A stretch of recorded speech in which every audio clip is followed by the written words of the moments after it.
waffles with a potato skillet using bacon, sausage, peppers, onions, and a fried egg on top. So let's start out by cooking up our bacon. We've got a ½ pound of bacon left over from earlier this week that we're going to kind of snip up into nice little bits, and then we'll cook them up. That way we can fry our potatoes up in that nice, lovely bacon grease, which will make it delicious. So let me slide this over here. Got my kitchen shears here. I find it's the best way to cut up bacon. And we're just going to snip it into little pieces. That way we'll have nice little bacon, pieces throughout our little potato skillet. And once the bacon's cooked up, then we'll toss in our sausage, let those kind of cook up, and then we'll kind of crumble. And we're using some pre-cooked sausage, but you could also use just like some regular breakfast sausage as well. And then we'll have our potatoes frying up, some onions, peppers, all sorts of deliciousness. And we'll fry up some eggs at the end to add on top, because who doesn't love a fried egg over potato skillet? And then we're going to whip up a batch of sourdough waffles to have on the side. Make sure we've got all of these looking pretty good. So we'll spread those apart. Let me give my hands a quick rinse. And then we'll turn our skillet on.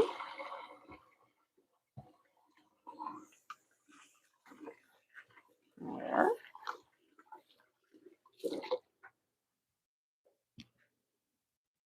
And I'm going to start it up on a higher temperature, and then once it starts to sweat, I will bring it down to about a medium heat. But we'll get that going right here. And we'll start prepping up. Let's see. Let's work on our waffles. That way we can let it sit for just a second before we pop it in our waffle maker, because I like the baking soda and the baking powder to kind of react with all the ingredients. It makes a little fluffier and crispier waffle to begin with.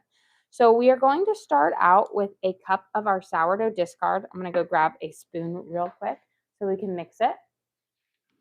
So I fed up my sourdough so we can prep up some more bread or whatnot later. So reserved a cup of our discard.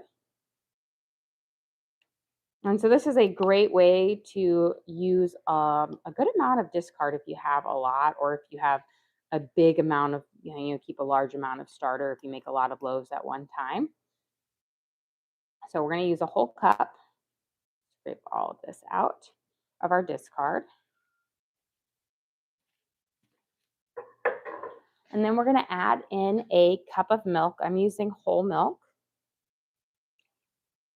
I'm going to mix it in and kind of dilute the starter into the milk.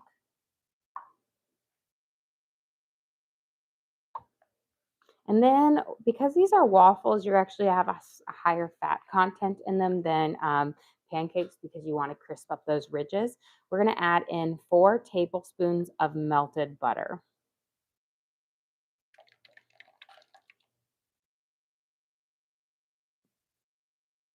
Get all of that out of here, and we'll mix that in. And we're done with these two. And then we're going to add in 2 eggs.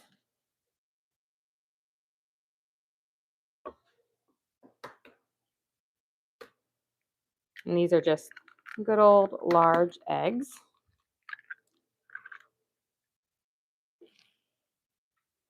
And then I'll pop the yolks. We'll mix them in. You want to just make sure they get mixed in well. And then we're going to add in vanilla, baking powder, and baking soda, a little bit of sugar, a little bit of salt, and at the very end, we'll add in our flour. But it's important to add that in last, because we don't want to over mix the flour, because that will lead to a denser waffle. And we want a light, fluffy waffle with a nice kind of crisp edge on the outside. Whereas my oldest daughter, she loves an extra crispy waffle. So a lot of times I'll pop her waffle back in and crisp it up even more. There. I think we've got all of that egg mixed in. I'm gonna grab some tongs real quick and give my bacon a little bit of a stir here. Now, because I am using a pretty large pan, I'm probably going to add in a little bit of extra butter to give a bit more fat in here, because I don't think I'll have enough fat to render down to cover it up for all the potatoes as well. But we want to start it out and see. I feel like sometimes you get a pack of bacon that has a good amount of fat in it, and sometimes it's a leaner cut and it doesn't have enough to really crisp it up. And the way to just kind of remedy that so you get a good crisp on it is just to add a little bit of butter. Let's break those down. Okay, I'm going to turn it down just a smidge. Spread them out.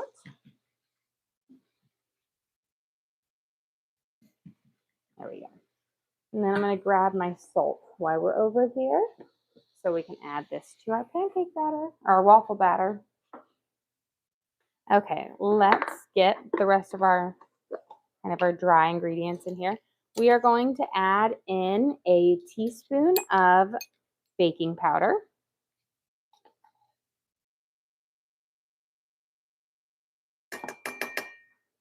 And then a half a teaspoon of baking soda. So those are going to react with the eggs to give our waffles, make them nice and fluffy. And then we're going to add in about a pinch of salt. You don't need a whole lot, but you do want enough to kind of bring out those nice flavors. If you use unsalted butter, you'll probably want to use a little bit more. And then I like to use, I'm going to add in a teaspoon of vanilla. Gives them a nice kind of sweetness to the waffles. Now, most of the sweetness when our waffles will come from the syrup that you add onto it, but the vanilla is lovely. And then I add in a little bit of sugar, again, because I like them to have just a touch of sweetness to them. So a teaspoon of vanilla, and then we're going to add in about a tablespoon of sugar. So not a whole lot of sugar, but it will also help give it a nice kind of more golden color to it, and just a really hint of sweetness.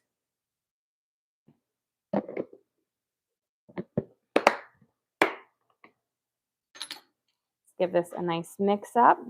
Get that baking powder, baking soda mixed in, which should start to make our batter a little bit more fluffy and lighter. We'll start to react with that sourdough discard in here and the eggs.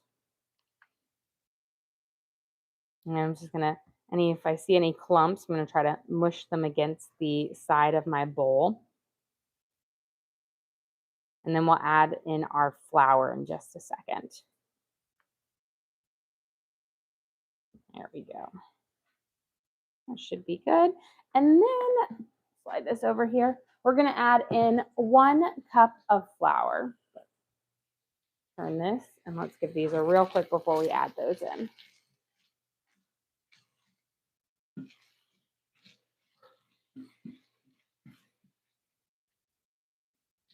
Yeah. So 1 cup of flour. So the other kind of base of the waffles is from that discard, which is a mixture of flour and water that's kind of fermented over it. So 1 cup of flour. We'll mix this in, and don't over mix it, because again, you want it to be a nice, light, fluffy base to your waffle. Not too, if you mix it too much because of that butter in there, it will make it denser. But just essentially mix until the white powderiness of the flour is gone, but you can still have those lumps in there.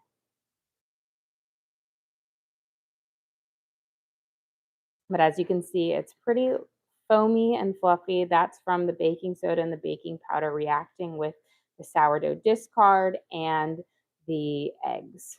Do you have a question? If you want blueberry or chocolate chips, do we add it now or when it's in the maker? So you would add it now. You'd mix it in now, and then you pop it in there and scoop it in. So I would say once you have your flour mixed in, add it in, fold it in gently so you don't over mix it, and then it'll be ready to go in. So this looks like it's perfect. And then we're going to let it just sit for a minute or two, let it kind of all of those ingredients work together. That way it kind of fluffs up nicely.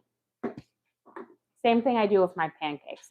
Don't just mix your ingredients together and have them and then put them on your pan right away. If you let them sit for a few minutes, the reactions cause a much fluffier and nicer pancake. Okay, we're gonna add in just a little bit more butter just to get some, you can see there's not a whole lot of base grease in the bottom of my pan. And that's simply because I'm using a really big pan and I had a half pound of bacon instead of a full pound. And we're going to be cooking our potatoes in it, so we'll need a little bit extra anyways. So we'll add this in here. And then while we're waiting for those, finish kind of crisping up here. Let's get our potatoes and our onions and our other veggies kind of prepped up. Let's get some onions. I'm running low on onions. I got to go grocery shopping. So I did have some red onion left. I have one other onion left, but I'm saving that for dinner tonight. So we're going to use some red onion, which isn't the most ideal onion to use for cooking because it loses a lot of its flavor during the cooking process. But it should hold up well in this thing, especially since we're going to also use some green onion. But ideally, you'd want to stick with a yellow onion or a sweet onion and bal. Those are the best for cooking with. So do you know what's for dinner? Yes, we are going to be making stuffed cabbage or galaki, which is it's like a Polish stuffed cabbage dish, and then sourdough, and then I'll make some other veggie for dinner as well. But that's my plan for dinner tonight on there. It was funny because last time I made it, because this is a meal that my husband has for the longest time, he's always stuck his nose up saying he doesn't like it. And then last time I made it, he loved it. And he ate so many of them, I had to cut him off because I typically, when I make this for my stepdad because it's his favorite meal. It's the meal that his mother would always make for him, and she taught me how to make it. And I made it for him, like when we go out of town, and I always make him a big batch. And so I was like, oh, I'll make it tonight. And he ate so many of them, 4 big full ones. And I was like, I got to cut you off. The rest are going back for him. And it's now one of his, he loves them so much. And I was like, you just have to get past the cabbage because, it's a mental block. If you don't like cabbage or you think you don't like cabbage. And I said, it's really just ground beef and rice stewed in tomatoes inside. And the cabbage is just like the vessel to get to it, and it's delicious. So that's our scrumdiddlyumptious. So we've got our carrots. We're gonna have some garlic here. What carrot? I have no idea why I called those carrots. We have no carrots in today's breakfast whatsoever. We have purple onions or red onions. They're not even called purple onions. Wow, my mind is else places today. That's what we get when we have a 3-day weekend. Your mind is else. I can't even speak, guys. Oh, you guys know me. We're gonna chop up our garlic here. Fresh garlic here. We're gonna mince it up nice. We're gonna have this for our skillet potatoes.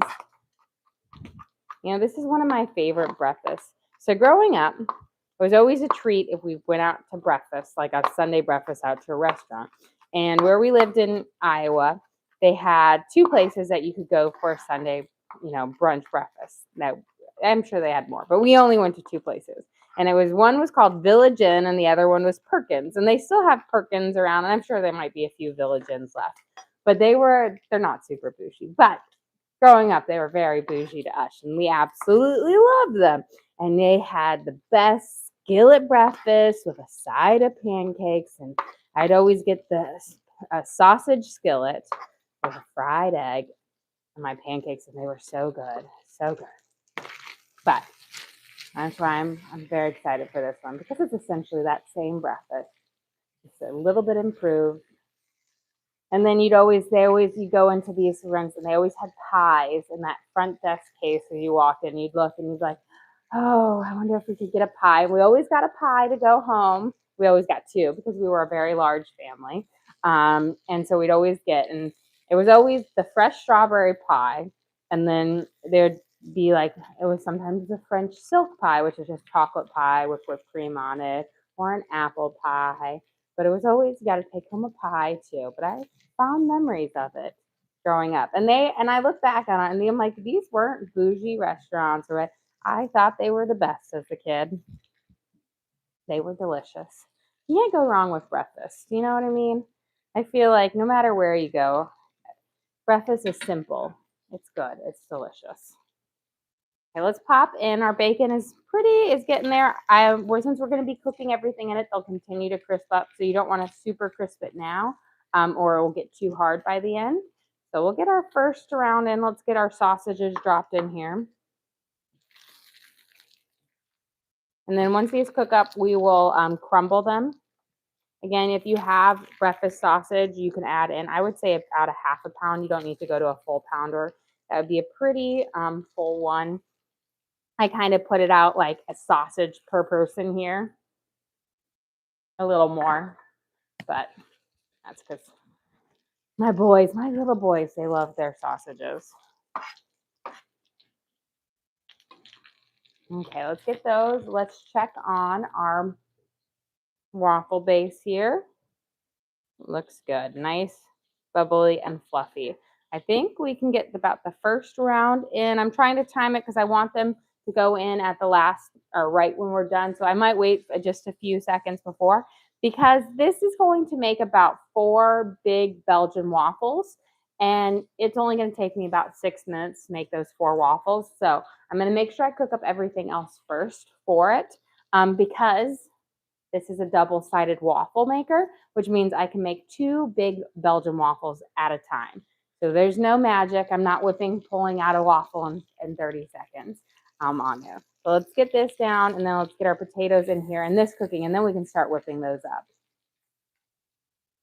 There we go. And then we'll fry up our eggs as well because you've got to have skillets with a fried egg on top so that nice egg yolk can ooze into your potato. It's just the way it is. So delicious. Okay. Once these start breaking down, start breaking these apart so you can have your little potato crumbles. I will pull these pieces of meat out. That way my potatoes and my onions and my veggies can get a slightly better fry on them.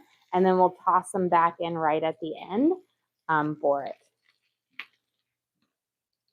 That way we'll cook up our potatoes and all of that great flavor, but the bacon and the sausages won't get too overcooked, and you'll get more heat on the onions and the potatoes.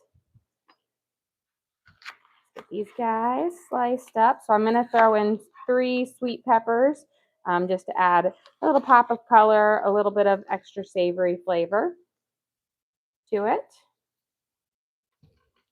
Pull out their little bits of there. And then we'll just do a smaller dice on it because I don't want really big pieces of peppers in there, but just smaller ones. I find if they keep them smaller dice on them, my little ones don't mind them as much. If they're big, then they'll pick them out.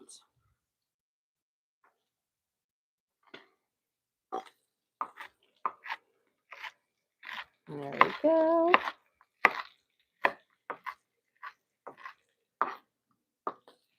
Let's check these guys out now. Let our bacon a little stir and our sausages. And I'm cooking them all again up in the same pan. That way we have all of those flavors that are going to stay in the pan. That way when we cook up our veggies and our potatoes in there, they'll season it all the way through. Now that they're pretty much cooked, I'm going to give them a good stir, mix around.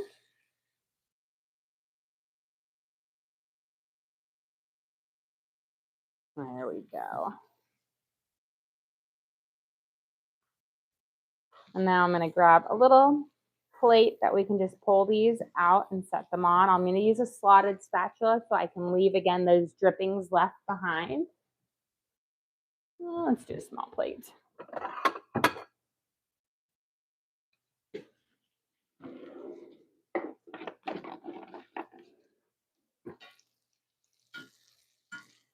And it's okay if like a few pieces get left in there. Just try to get the majority of them.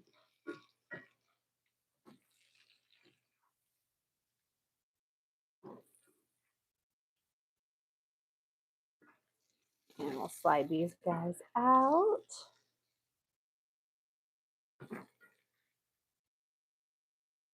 There. And delicious.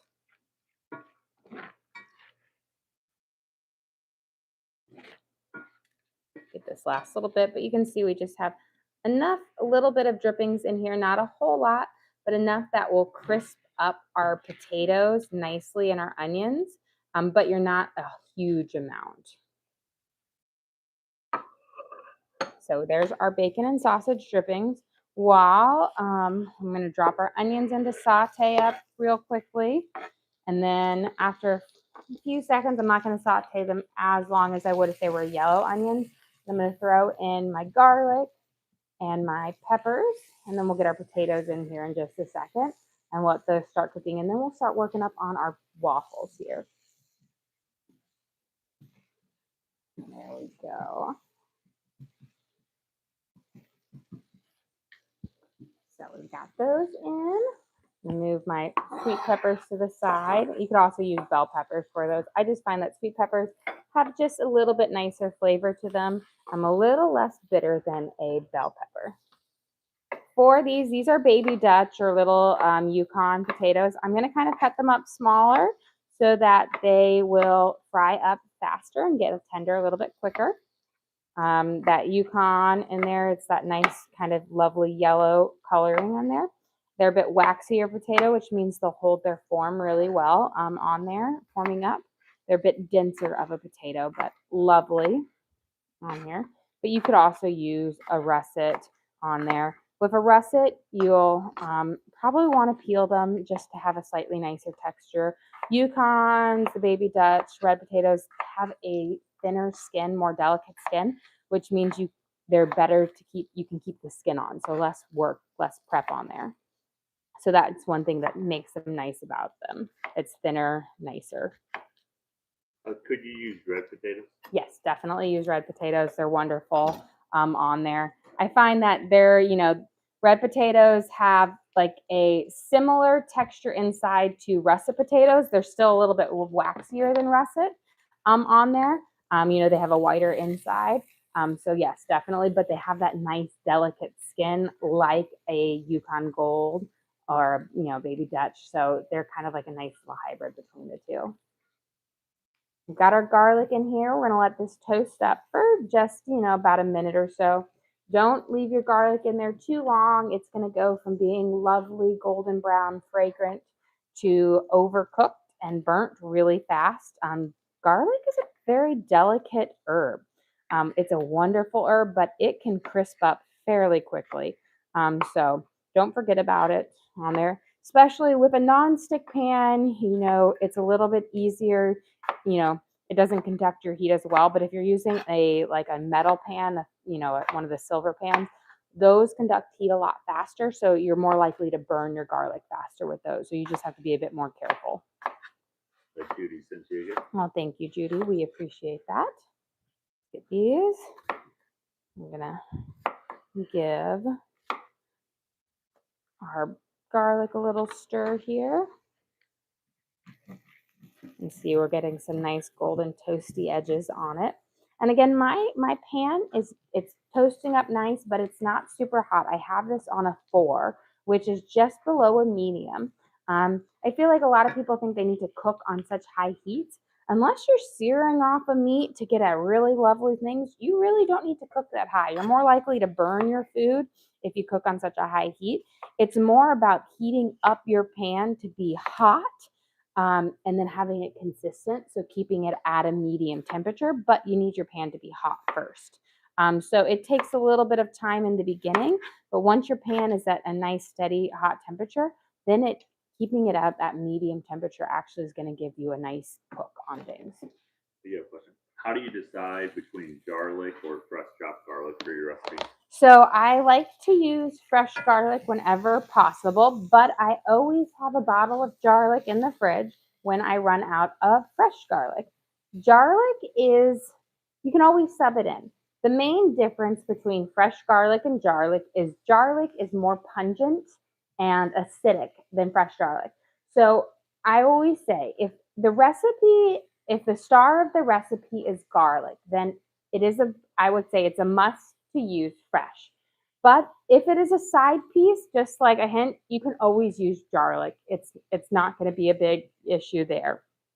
I always like to use fresh garlic if I have it, but I always run out or whatnot. I always have it in there as a backup because I love garlic on there. And there's lots of times I go to the grocery store and they're sold out, and I really don't like peeling garlic, and so I have it there. But as long as your garlic isn't the main piece in it, like if you're making shrimp scampi, use fresh garlic. Don't use garlic because you're going to get different flavors on it. Or like a roasted garlic dish, use fresh over that. But if it's just to be, hey, add a teaspoon in here and it's a small piece, garlic is fine on there. And that's kind of like my, rule of thumb for it on there. Also, if you don't do a whole lot of cooking and you're not going to go through a bag of fresh garlic before it's used, then just stick with the garlic. There's no need to waste. You know what I mean? On there. It's not going to be, it has a definitely different flavor profile, but it's not going to be end of world difference to it. You don't want to have food waste. Can you show the bag of garlic that you use? Yes. So it's just the Spice World ones. They make an organic one. This is where, like, when you buy like the fresh herbs in the little containers, or where they have the mushrooms and stuff, it's right there in the refrigerated section. So it does need to be in the refrigerator. I will say it lasts about, like 2 weeks after you open it up before they'll start to go bad. If you're cooking every day and you're using it, I go through it before it goes bad. But it's not like garlic where it's got that preservative in it that keeps it, that the acidity of that garlic prevents it from going bad. This will go bad much faster. So let's get these potatoes in here. And then we'll kind of coat them up.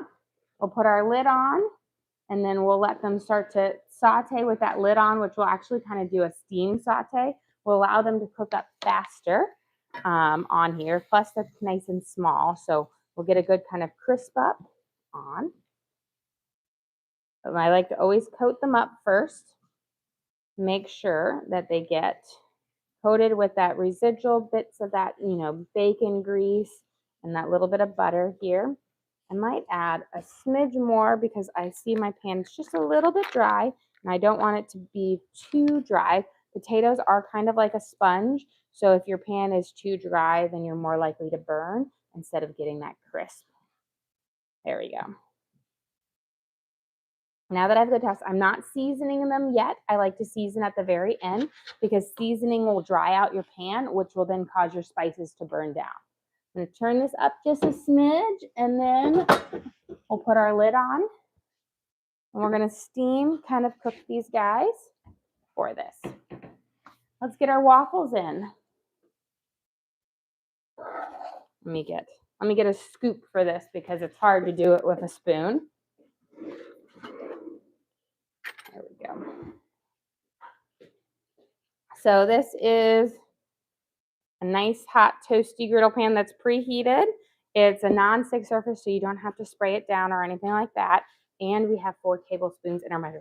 Remember, we let our batter sit so that the baking soda and the baking powder can react with each other. So we're going to pour our batter in. Now, the trick with this is not to overfill your base because it will pop up, and if you overfill it, it's going to come out the sides.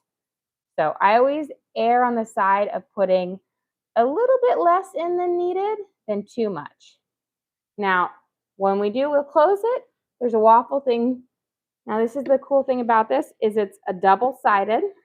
I'm going to push start on my timer, which cooks it for 3 minutes. We'll fill up the other side, We rotate it back over. This allows this batter to fall into both edges of it, which makes it a lighter, kind of fluffier or waffle. And this is a recipe for waffles where you don't have to, there's certain waffles where you have to beat the egg whites separately and you mix them in. That's a lot of work. This is one, I love these sourdough ones because you don't have to do the fold in the egg whites to get a fluffy one. The sourdough really reacts well and it gives you a nice fluffy waffle. So we'll close it up, flip it over on here, and we'll let those kind of cook up. Let me grab a paper towel here. What brand is this and where did you get it? So this is a KitchenAid Pro Line waffle maker. Now this is a relic from the past. It may look bougie and nice, but this is actually one that I borrowed from my parents' house that I've actually had since I was in high school. And let's just say I graduated in high school in 2006. So this is a true relic of the past. I always call this my like hotel waffle maker because it's like the ones that you get at the hotels. But they do make some that are similar to it, but not this exact one anymore. I know, I love this one. It's not made anymore, which is sad because it's a wonderful one. But I love it on there. I have yet to find an exact one like it, but a KitchenAid makes one that's similar to it, but it's not 100% the same model. It's not as quite as cool. Skip here. We got them steamed up a little bit. I'm going to go in with my spatula, give our little scrape and our flip over.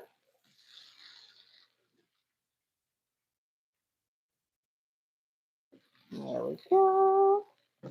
Now the trick with making sure your potatoes stay nice and crispy is to make sure that you don't just like stir them, just like flip them, pat them down, we'll put the lid back on them, and voila. Let them go there. We'll add our meat back in at the very end on there. And we'll also add in some green onions towards the end as well. While we're waiting for our waffles, our next round of waffles, let's get our fruit bowl up and ready.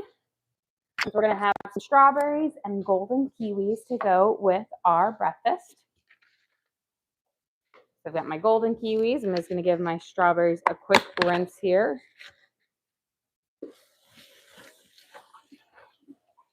It looks like our first round of waffles are just about ready here. Let me grab a fork. And we'll get ready to pop these out. Yeah, but could you use the air fryer for the potatoes? Yes, you could definitely use an air fryer for the potatoes in there. They'll crisp up nicely as well for it. You'll just have to do slightly different. We cooked ours in bacon grease, so you have to kind of do a slightly different process. Okay, here is our first beautiful golden waffle. So I'm just going to gently kind of pull around the edges with my fork to lift it up because you want to just gently pull it out at first until it lifts up. Beautiful golden on both sides. You hear that nice crunch? Wonderful. Now I'm going to add in my next bit of batter here. And I find that by the time you get all of this in, your next waffle underneath will be ready.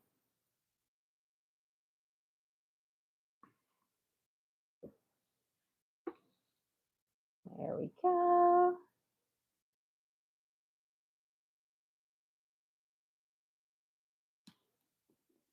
Flip it over. Get this guy out. Look at that. And again, just slightly lift up all the way around first, because if you try to pull up right away, you'll split your waffle in half. So you just have to give it a little love. Nice, crispy on both sides. Wonderful. And so this makes, again, 4 big waffles. Now these waffles, we typically eat a half a waffle per person. Unless we're just doing waffles, then we'll eat, 3/4 to a full waffle because they're pretty big and filling. Get this last one in. There we go. Get all of that in there.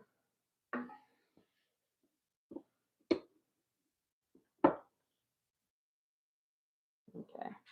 Reset. I'm going to take off a little bit of time because I forgot. You can also, this one sets a timer, so I forgot to set it. So I took off 30 seconds to get it on there. But I find 3 minutes is the perfect timing on there for it. Okay. We'll let this give a quick flip.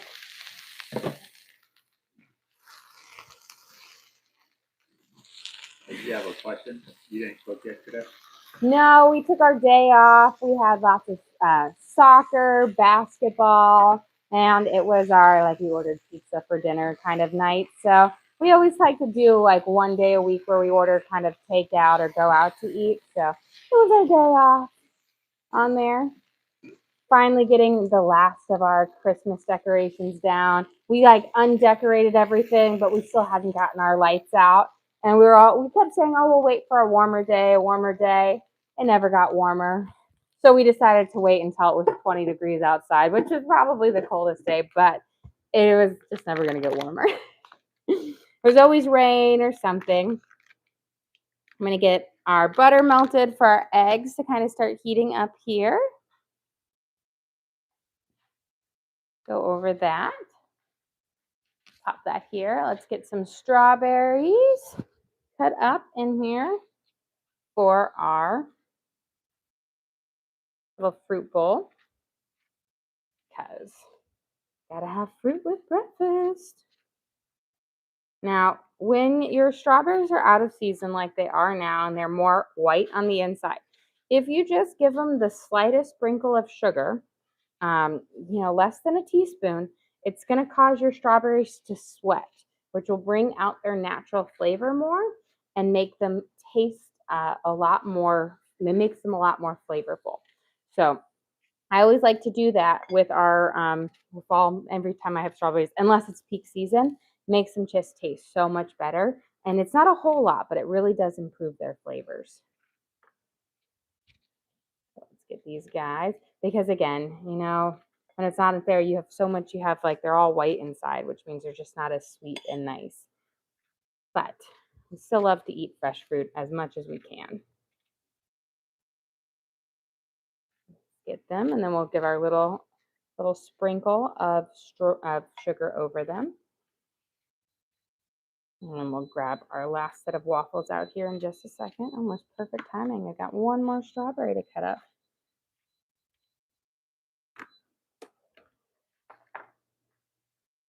Let's see if I gave it enough time on here.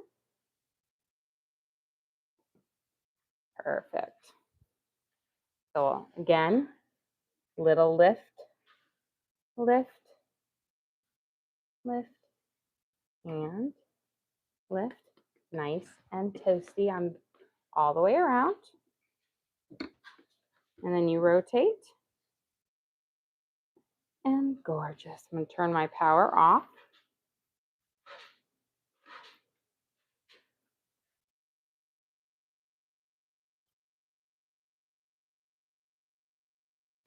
But that's what you hear. You see, you get this nice, but they're very light and fluffy, but wonderful. And now that is a stack of waffles. It will be wonderful. Okay, let's get these eggs going for our skillet potatoes. Now, the best thing with waffles, if they ever get soft and you don't like them, you can pop them back in the waffle maker and re-crisp them back up. My oldest daughter, always wants hers because she likes hers extra crispy. So I always pop hers back in the waffle maker for about 30 seconds to crisp hers back up again. Let's get our eggs frying up here. We're going to, because you got to have a nice fried egg over your skillet. And we'll get our potatoes seasoned up here. Let's see, I think I can get all 6 eggs on this. There we go. There we go. I'm going to turn my heat up just a little bit and we'll let those start to cook. I'm going to sprinkle them with a little bit of salt.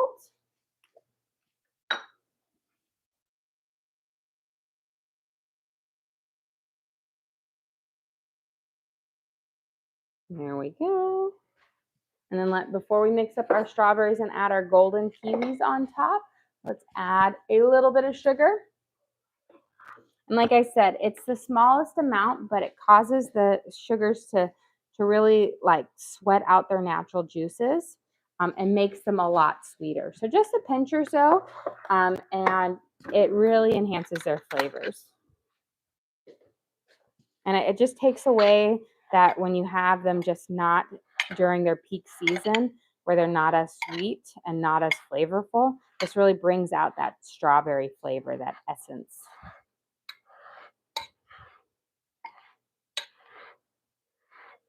Mix those up.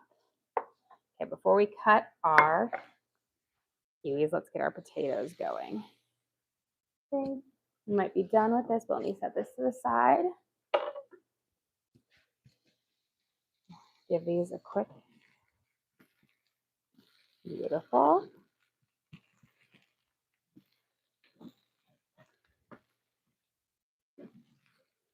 And lovely. We're getting that nice kind of crispy edges on them. They're starting to get soft and tender, which is perfect timing here. Let's see. I want to see exactly. Yep, I can push my fingers through them, which means they're just about there. Yep, I can cut them with my spatula. Excellent.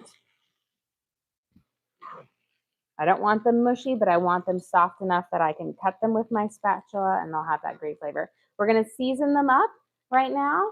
We'll let that spices steam before we mix them in. Then we'll mix in our bacon and our sausages on there.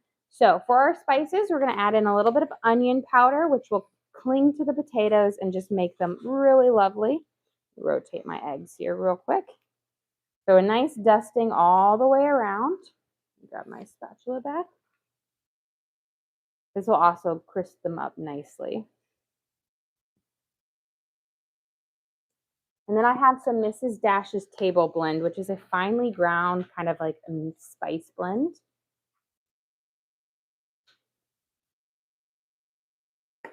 A little bit of pepper. And then some garlic salt.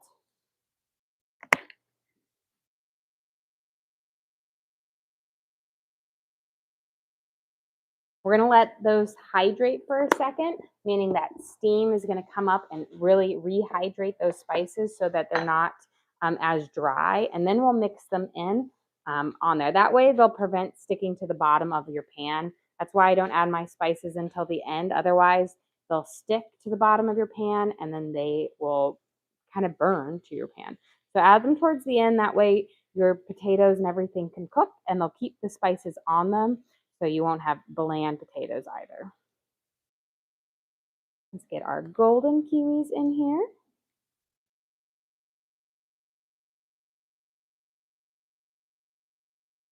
On there. So if you've never had a golden kiwi before, they taste fairly similar to a regular kiwi, except they're not quite as tart. They're a little bit sweeter than than the golden kiwis. My kids absolutely love them.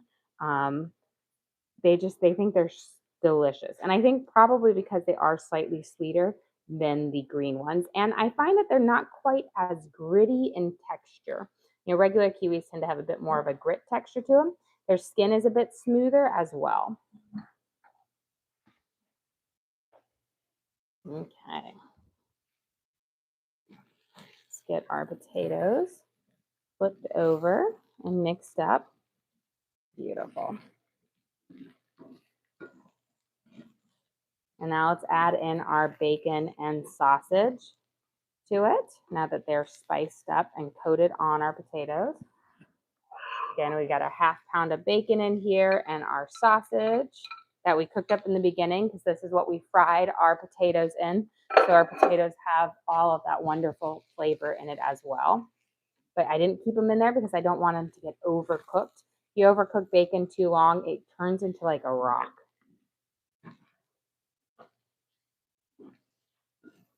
There we go.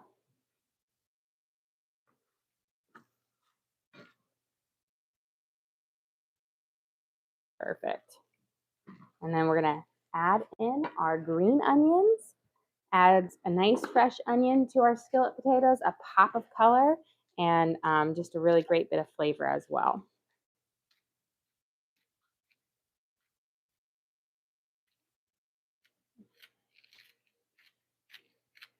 We'll get these, and then we'll be about ready to serve up. We'll do our eggs over easy. Once we flip our eggs, when you do them over easy, which is my favorite. So sunny side up is when you have the nice bright yellows up, and then you kind of cook them a little bit longer to kind of cook them through. Over easy is where you fry them on the other side for just a quick amount of time. Gets rid of that little slimy top layer on it. Now the problems with when you do them over easy is you have the chance to break your yolk on there, and they don't look quite as gorgeous and pretty, but I do love that little extra fry edge on it. So we're gonna do ours over easy here. Now the trick is you want to kind of cut them apart when you do that before you go into it so that you're not tearing them when it's time.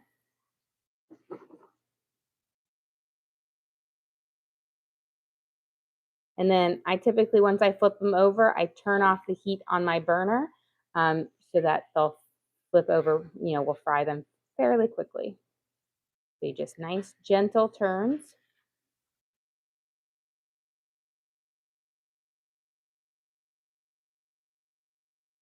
Let's do this guy first. You want to do a nice thin spatula for this so you can slide it under. Ooh, he's hiding. There we go. Oh, almost got that guy. He was in the middle. He's the hardest one to get. There we go. Got him. And now I'm going to turn off my burner, remove it from heat because you don't want to overcook them. Now, guys, we are ready to serve up. So let me got my cooking board. We're going to be ready to serve up our delicious breakfast here.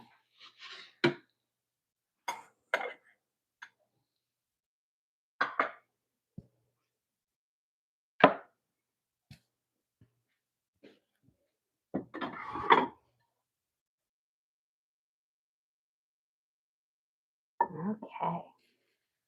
For breakfast today, we have our skillet potatoes with bacon, sausage, fried potatoes. Give a good amount there. We have sweet peppers, onions, green onions, and seasoned with our delicious spices. We added on our fried potato, and then we've got our eggs over easy. You can see our yolk is still runny in there, and we'll ooze over the top of our skillet potatoes to add this just wonderful flavor. And then we're going to do half of our sourdough waffle here on there. It's nice and crispy and hot. And we'll give it a nice drizzle of our syrup on it. Got to fill it in all of the little crevices for a delicious waffle. And a nice serving of our strawberries and golden kiwis for a simple but delicious Sunday brunch. Well, guys, thank you so much for joining us here. Don't forget to like and subscribe. I try to do live cooking shows every single day, kind of show you what we're making for our family and hopefully teach you guys something along the way. Again, we do upload all of our videos to the link on our page. So if you ever want to recreate any of these recipes at home, you can just go to our page and search for what we made, our homemade sourdough waffles and our skillet potatoes, and you can always watch and cook along with me again.